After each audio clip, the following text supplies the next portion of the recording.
Ecclésiaste chapitre 5. Ne te presse pas d'ouvrir la bouche et que ton cœur ne se hâte pas d'exprimer une parole devant Dieu. Car Dieu est au ciel et toi sur la terre. Que tes paroles soient donc peu nombreuses. Car si les songes naissent de la multitude des occupations, la voix de l'insensé se fait entendre dans la multitude des paroles. Lorsque tu as fait un vœu à Dieu, ne tarde pas à l'accomplir, car il n'aime pas les insensés. Accomplis le vœu que tu as fait. Mieux vaut pour toi ne point faire de vœu que d'en faire un et de ne pas l'accomplir. Ne permets pas à ta bouche de faire pécher ta chair et ne dis pas en présence de l'envoyé que c'est une inadvertance. Pourquoi Dieu s'irriterait-il de tes paroles et détruirait-il l'ouvrage de tes mains?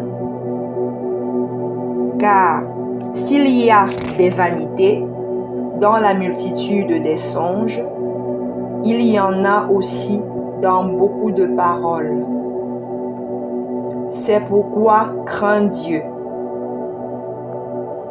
Si tu vois dans une province le pauvre opprimé et la violation du droit et de la justice, ne t'en étonne point, car un homme élevé est placé sous la surveillance d'un autre plus élevé, et au-dessus d'eux, il en est de plus élevé encore. Un avantage pour le pays à tous égards, c'est un roi honoré du pays. Celui qui aime l'argent n'est pas rassasié par l'argent, et celui qui aime les richesses n'en profite pas. C'est encore là une vanité. Quand le bien abonde, ceux qui le mangent abondent. Et quel avantage en revient-il à son possesseur, sinon qu'il le voit de ses yeux? Le sommeil du travailleur est doux, qu'il ait peu ou beaucoup à manger. Mais le rassasiement du riche ne le laisse pas dormir. Il est un mal grave que j'ai vu sous le soleil.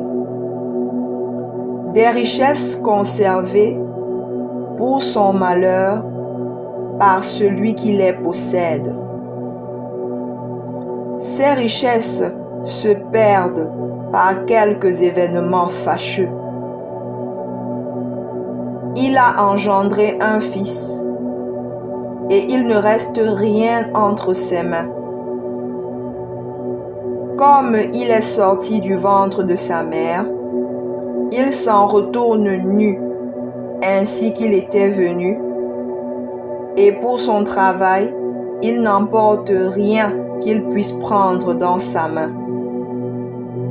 C'est encore là un mal grave.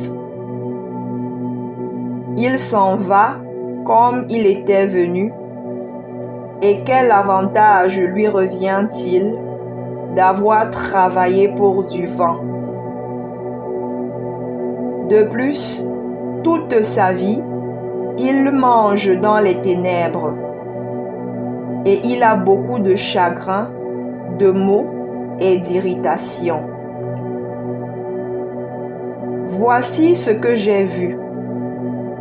C'est pour l'homme une chose bonne et belle de manger et de boire et de jouir du bien-être au milieu de tout le travail qu'il fait sous le soleil pendant le nombre des jours de vie que Dieu lui a donné.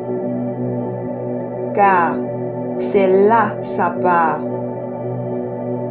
Mais si Dieu a donné à un homme des richesses et des biens, s'il l'a rendu maître d'en manger, d'en prendre sa part et de se réjouir au milieu de son travail, c'est là un don de Dieu.